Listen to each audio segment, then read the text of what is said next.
लोग परेशान क्यों होते हैं? यह मानव स्वभाव है कि हम चाहते हैं कि दूसरे लोग हमारे बारे में अच्छा सोचें, और वास्तव में हमें अक्सर अपना सर्वश्रेष्ठ प्रदर्शन करने के लिए कहा जाता है। नौकरी के साक्षात्कारों और पहली डेट पर अपनी उपलब्धियों और चरित्र लक्षणों को उजागर करना, इसलिए हमें प्रभावी आत्म प्रस्तुति में बहुत अभ्यास मिलता है। तो फिर इतने सारे लोग परेशान क्यों हैं? इसका सीधा सा जवाब यह है कि हमारे सभी स्वाभाविक झुकाव और अभ्यास के बावजूद हमारी आत्म प्रस्तुति का अधिकांश हिस्सा उल्टा पड़ता है। और यह उल्टा इसलिए पड़ता है क्योंकि हम अक्सर आत्म प्रचार, खुद की तारीफ करना और विनम्रता के बीच के अंतर को गलत समझते हैं। सच तो यह है कि विनम्रता, या यहाँ तक कि आत्म विनम्रता भी, एक अच्छा पहला प्रभाव बनाने में शेखी बघारने से ज्यादा प्रभावी हो सकती है। हम में से ज्यादातर लोग इसे प्राप्त करने वाले पक्ष से जानते हैं, फिर भी हम आत्म प्रशंसा के पक्ष में गलती करते हैं। लेकिन हम अक्सर गलत क्यों हो जाते हैं?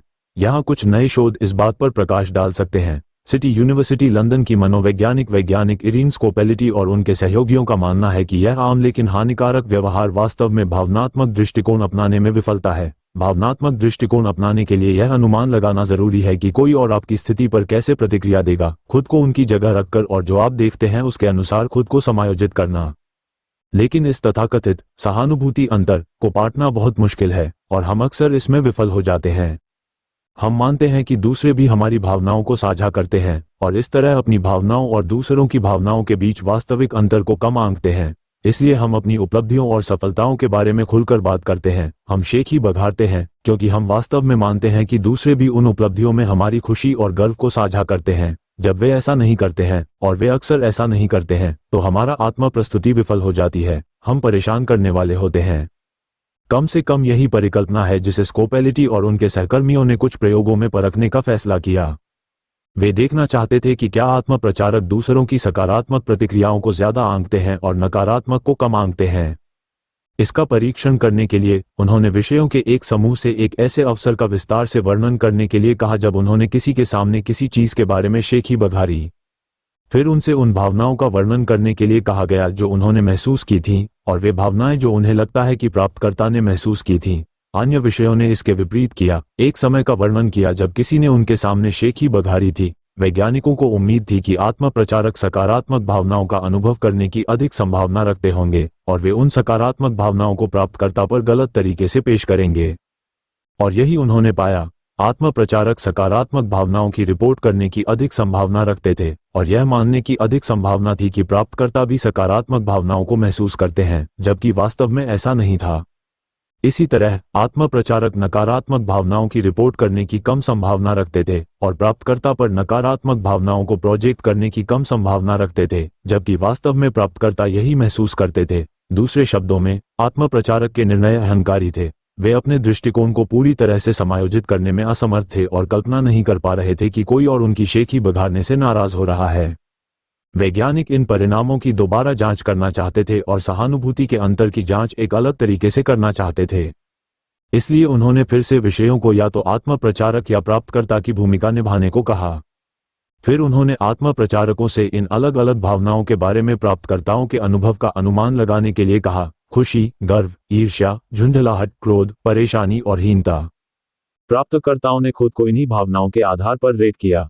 फिर वैज्ञानिकों ने दो समूहों के निर्णयों की तुलना की, जिसके कुछ दिलचस्प परिणाम सामने आए। सबसे पहले आत्म प्रचारकों ने इस बात का अधिक अनुमान लगाया कि किस हद तक प्राप्तकर्ता उनके लिए खुश महसूस करेंगे और उन पर गर्व करेंगे, और उन्होंने इस बात का कम अनुमान लगाया कि किस हद तक दूसरे उन्हें परेशान करने वाला पाएंगे। वैज्ञानिकों ने यह देखने के लिए एक अंतिम प्रयोग किया कि क्या इस सारे गलत मापन के कोई परिणाम हैं। विशेष रूप से वे ये देखना चाहते थे कि क्या जो लोग अच्छा प्रभाव छोड़ने की कोशिश कर रहे हैं वे अत्यधिक शेखी बघारते हैं, इस विश्वास से भ्रमित होते हैं कि उनका आत्म प्रचार काम करेगा। और उन्होंने ऐसा किया, जैसा कि जर्नल साइकोलॉजिकल साइंस के आगामी अंक में वर्णित है। जब उनका लक्ष्य प्रयोगशाला में हेरफेर किया गया, पसंद किए जाने और सफल होने के रूप में आंका जाना था, तो विषय अधिक आत्म प्रचार में लगे थे, लेकिन उनके प्रयास उल्टे पड़ गए। वास्तव में जितना अधिक वे आत्म प्रचार में लगे थे, उतना ही कम दूसरे उन्हें पसंद करते थे, और उतना ही वे उन्हें शेखी बघारने वाले के रूप में खारिज करते थे। इसलिए आत्म प्रचार जितना हम सोचते हैं उससे कहीं ज्यादा कष्टप्रद हो सकता है। लेकिन ये किसी और कारण से भी उल्टा पड़ सकता है। दूसरे लोग ये भी मान सकते हैं कि शेखी बघारने वाले लोग कुछ भी नहीं छिपाते, इसलिए खोजने के लिए कुछ भी सकारात्मक नहीं बचा है। इसके विपरीत अगर कोई व्यक्ति आत्मा प्रस्तुति में विनम्र है और अच्छी बातों के संकेत बाहर निकलते हैं तो दूसरे लोग मान सकते हैं कि बहुत कुछ है। गुण, कौशल, चरित्र लक्षण जो प्रकट नहीं होते अक्सर लोग एक सवाल करते हुए दिख जाते हैं, अच्छे लोगों के साथ बुरा क्यों होता है?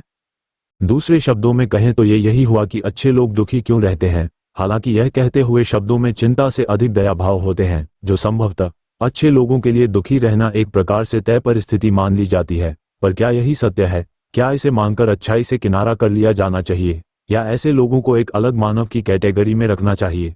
तथ्यों का सूक्ष्मता से निरीक्षण करें तो परिदृश्य कुछ और भी रूप दिखाते हैं। सबसे पहले तो ये कि अच्छे लोग किसे कहा जाना चाहिए, या ये कि अच्छे लोगों की श्रेणी में कौन कौन आ सकते हैं।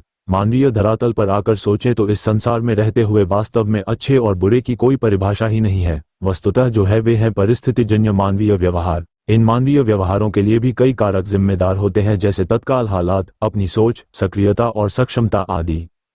अमूमन जिस भाव में अच्छा होना आंका जाता है वह है दयालुता का स्वभाव। दयालु लोग प्रायः लोगों के काम आते हैं, लेकिन अधिकांश समय उन्हें अपने संदर्भ में इसका सकारात्मक परिणाम नहीं मिलता या ज्यादातर समय हालात उनके विपरीत होते हैं।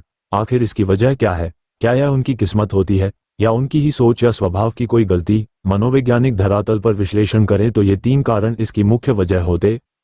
अच्छे लोग दुखी क्यों रहते हैं हमेशा? मनोविज्ञान के पास है जवाब इसका। अच्छे लोग दुखी क्यों रहते हैं हमेशा? मनोविज्ञान के पास है जवाब इसका। फॉलो करें। अक्सर लोग एक सवाल करते हुए दिख जाते हैं, अच्छे लोगों के साथ बुरा क्यों होता है?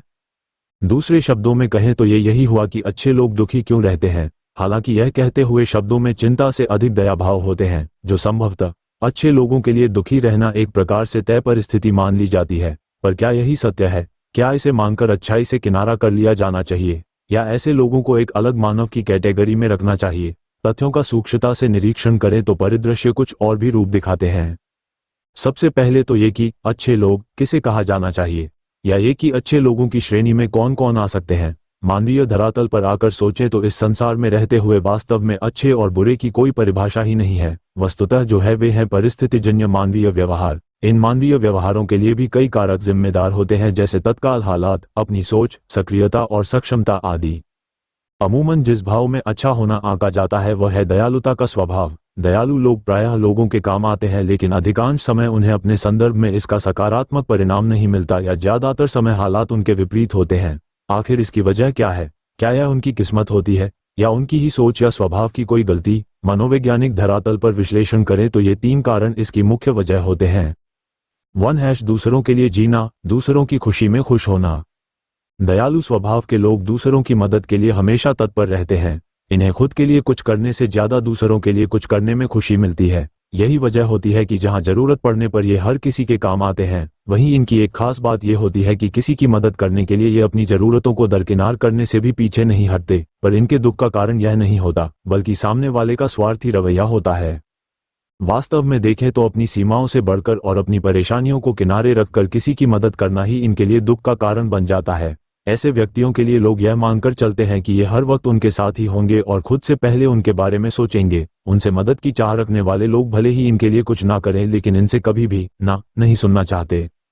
एक क्षेत्रीय कहावत है, करने की 100 शिकायत, ना करने की 1 शिकायत। यही इन दयालु लोगों के साथ भी होता है। जब कभी किसी हालात में पड़कर ये सामने वाले को गलती से भी कुछ करने के लिए ना कह दें या परिस्थितिवश मदद ना कर पाएं, तो सामने वाले व्यक्ति के मन में ये बात आ जाती है कि अब ये उनके काम नहीं आएंगे। नतीजा ये होता है कि वे उनकी बातों, सोच, निर्णयों को अनदेखा करना शुरू कर देते हैं। यही बात इन्हें दुखी करती है। आपको ये समझने की जरूरत है कि यह आपका बुरा रवैया नहीं है जिसके लिए आपको दुखी होना चाहिए या पछताना चाहिए, बल्कि यह सामने वाला का स्वार्थ है जो किसी की जरूरतों को समझे बिना हमेशा उसकी मदद लेना चाहता है। इसे समझते हुए आप पछतावे के भाव से निकल जाएं और अपनी प्राथमिकताओं के साथ चलें। बार बार ऐसा होना आपका दिल दुखाएगा और हो सकता है मदद करने के अपने स्वभाव को ही आप गलत मानने लगें, जबकि ऐसा नहीं है। इसलिए अपने दिल की सुनें और अपने कड़वे अनुभवों का प्रभाव अपने स्वभाव पर ना आने दें। सोशल मीडिया के टाइम में करें कटौती। सोशल मीडिया एक अच्छा प्लेटफॉर्म है और उससे हमें काफी कुछ सीखने को भी मिलता है, पर यह भी सच है कि ये ऐसे लोगों का भी जरिया है जो फेक हैं और अपना शो ऑफ अधिक करते हैं। तो ऐसे लोगों से बचने के लिए इसका प्रयोग थोड़ा कम करें, जिससे आप तनावग्रस्त होने से बचेंगी और खुद में अच्छा महसूस करेंगी।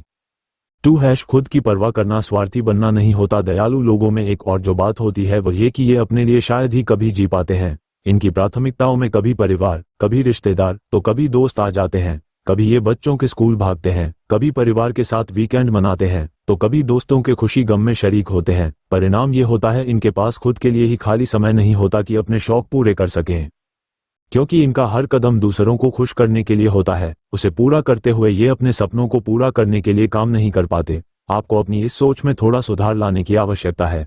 आपको ये समझने की जरूरत है कि खुद के लिए सोचना स्वार्थी बनना नहीं होता, और दूसरों के लिए सोचने का मतलब यह नहीं होता कि आप खुद के लिए बिल्कुल ना सोचें। स्वार्थ भाव से किसी की मदद करना और बात होती है, लेकिन स्वार्थ होने का अर्थ खुद की जरूरतों को भूल जाना नहीं होता। आपको याद रखना चाहिए कि भगवान ने हर इंसान को शरीर और मन दिया है। इसकी जरूरतों और खुशियों का ख्याल रखना हर व्यक्तिगत इंसान की जिम्मेदारी होती है। अपनी इस जिम्मेदारी को पूरा करना गलती नहीं हो सकती। हाँ, स्वार्थी होने और जिम्मेदार होने के बीच का फर्क अवश्य समझ लें। कभी ऐसा नहीं होना चाहिए कि अपना हित साधने के लिए किसी अन्य का बुरा किया जाए, या समर्थ होते हुए भी जरूरत में किसी के काम ना आए तो ये स्वार्थ ही कहलाएगा। अपनी तुलना किसी के साथ न करें। अक्सर ऐसा होता है कि आप अपने आप को अपने दोस्त, सहकर्मी या फैमिली के अन्य लोगों से कंपेयर करने लग जाती हैं और खुद को उनसे कमतर महसूस करने लगती हैं। ये यकीनन आपको दुखी कर सकता है। हर इंसान अपने आप में बेहतर होता है। हर व्यक्ति अपने आप में परिपूर्ण है। जरूरी है अपनी खासियत को समझना और उस पर गर्व महसूस करना। 3 उम्मीद करना तीसरी और एक बहुत जरूरी चीज जो है वह है उम्मीद रखना। आपने किसी की मदद इसलिए नहीं की ताकि वह बदले में आपकी भी मदद करे, या आपको सम्मान दे, या आपके बारे में सोचे। आपका दिल और दिमाग ऐसा करना सही मानता है, इसलिए आपने वह किया। फिर अगर बाद में आपके उस काम को पहचान या सम्मान नहीं मिला तो आपको दुखी नहीं होना चाहिए। अगर ऐसा है तो ये दिखाता है कि उन कामों के बदले आप भी कोई इच्छा रख रहे हैं, और यही इस जगह आपके दुख का कारण बनता है।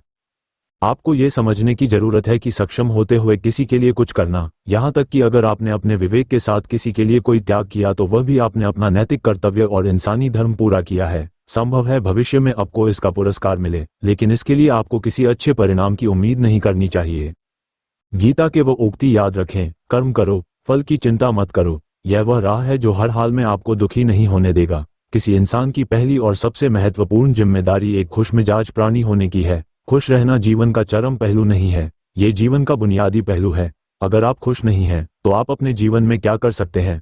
एक बार आप खुश हों तभी दूसरी महान संभावनाएं खुलती हैं। चाहे आप जो भी करें, आप अपने अंदरूनी गुणों को ही विस्तार देते हैं और जगाते हैं। चाहे आप इस बात को पसंद करें या नहीं, हकीकत यही है। जब तक कि कोई महत्वपूर्ण चीज आपके भीतर घटित नहीं होती, आप दुनिया के लिए कुछ बहुत महत्वपूर्ण नहीं कर सकते। इसलिए अगर आप दुनिया के बारे में चिंतित हैं तो पहली चीज आपको ये करनी चाहिए कि खुद को एक खुशमिजाज प्राणी में रूपांतरित करें। इससे कोई फर्क नहीं पड़ता कि आप अपने जीवन में क्या कर रहे हैं, चाहे वह कारोबार हो, सत्ता, शिक्षा या सेवा। आप ऐसा इसलिए कर रहे हैं क्योंकि आपके भीतर कहीं गहराई में एक भावना है कि इससे आपको खुशी मिलेगी। इस धरती पर हम जो कुछ भी करते हैं वह खुश रहने की इच्छा से करते हैं, क्योंकि यह हमारी मूल प्रकृति है। जब आप बच्चे थे तो आप यूं ही खुश थे, वही आपकी प्रकृति है। खुशी का स्रोत आपके भीतर है। आप उसे हमेशा के लिए एक जीवंत अनुभव बना सकते हैं। चीजों का महत्व पहचानें। आज सुबह क्या आपने देखा कि सूर्य बहुत अद्भुत तरीके से उगा, फूल खिले, कोई सितारा नीचे नहीं गिरा, तारामंडल बहुत अच्छी तरह काम कर रहे हैं, सब कुछ व्यवस्थित है। आज समूचा ब्रह्मांड बहुत बढ़िया तरीके से काम कर रहा है, मगर आपके दिमाग में आया किसी विचार का एक कीड़ा आपको यह मानने पर मजबूर कर देता है कि आज बुरा दिन है। कष्ट मुख्य रूप से इसलिए होता है क्योंकि ज्यादातर इंसान इस जीवन के प्रति सही नजरिया खो बैठे हैं। उनकी मनोवैज्ञानिक प्रक्रिया अस्तित्व की प्रक्रिया से कहीं बड़ी हो गई है, या सीधे सीधे कहें तो आपने अपनी रचना को सृष्टा की सृष्टि से कहीं अधिक महत्वपूर्ण बना दिया है। ये सारी पीड़ा का बुनियादी स्रोत है। हम इस बात की पूरी समझ खो बैठे हैं कि यहाँ जीवित रहने के क्या मायने हैं। आपके दिमाग में आया कोई विचार या आपके मन की कोई भावना फिलहाल आपके अनुभव की प्रकृति को तय करती है, और यह भी हो सकता है कि आपके विचार और भावना का आपके जीवन की सीमित हकीकत से कोई लेना देना न हो। पूरी सृष्टि बहुत बढ़िया तरीके से घटित हो रही है, मगर सिर्फ एक विचार या भावना सब कुछ नष्ट कर सकती है।